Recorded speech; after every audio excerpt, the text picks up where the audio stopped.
During the summer of 2003, events in the northeastern United States involving a strange, human-like creature sparked brief local media interest before an apparent blackout was enacted. Little or no information was left intact, as most online and written accounts of the creature were mysteriously destroyed.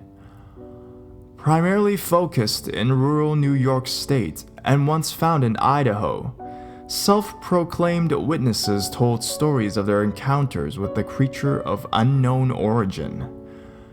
Emotions ranged from extremely traumatic levels of fright and discomfort to an almost childlike sense of playfulness and curiosity. While their published versions are no longer on record, the memories remained powerful. Several of the involved parties began looking for answers that year. In early 2006, the collaboration had accumulated nearly 24 documents dating between the 12th century and present day, spanning 4 continents. In almost all cases, the stories were identical. I've been in contact with a member of this group and was able to get some excerpts from their upcoming book. A Suicide Note, 1964. As I prepare to take my life, I feel it necessary to assuage any guilt or pain I have introduced through this act. It is not the fault of anyone other than him. For once I awoke and felt his presence, and once I awoke and saw his form. Once again I awoke and heard his voice, and looked into his eyes. I cannot sleep without fear of what I might next awake to experience. I cannot ever awake. Goodbye. Found in the same wooden box were 2 empty envelopes addressed to William and Rose, and 1 loose personal letter with no envelope. Dearest Linny, I have prayed for you.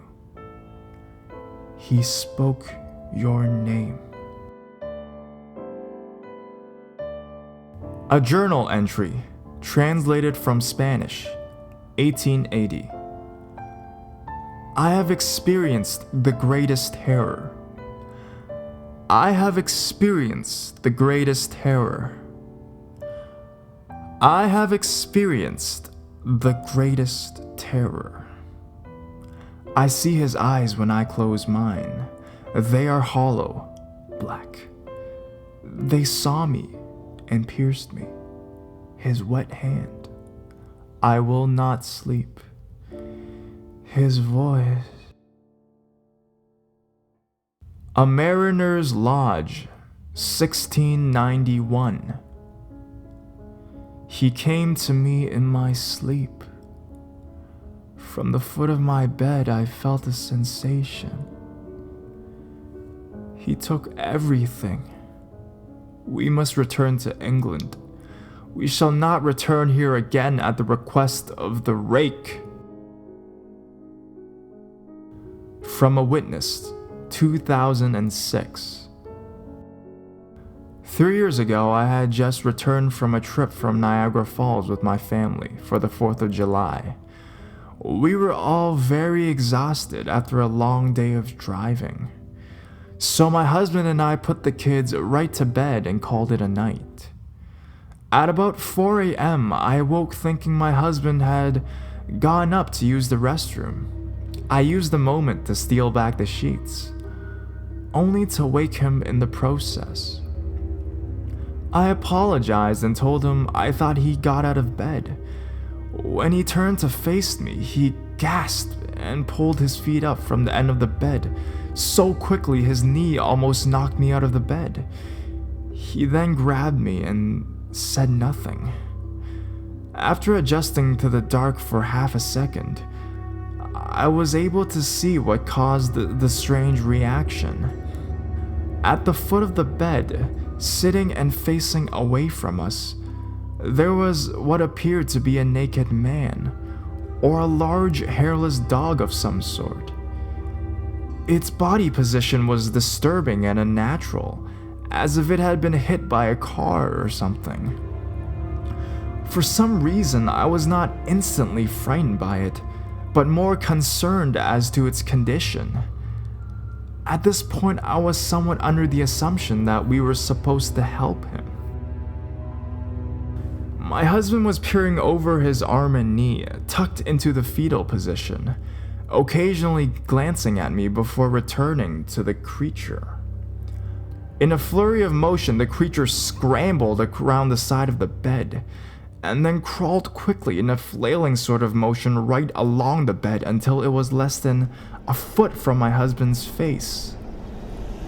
The creature was completely silent for about 30 seconds. Or probably closer to 5, it just seemed like a while. Just looking at my husband.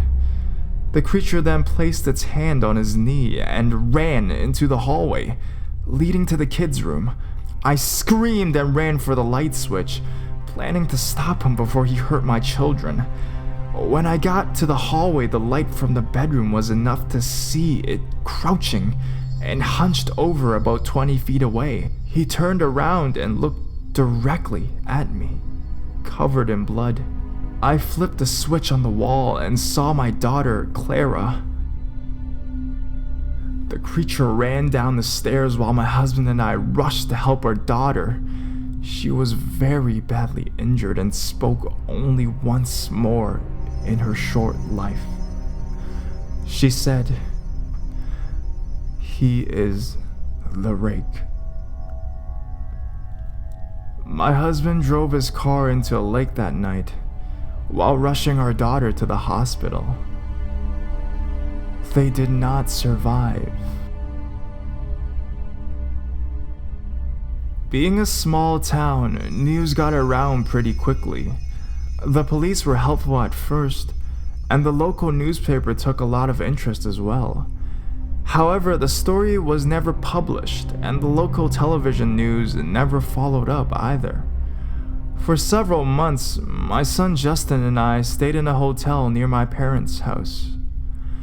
After we decided to return home, I began looking for answers myself. I eventually located a man in the next town over who had a similar story. We got in contact and began talking about our experiences.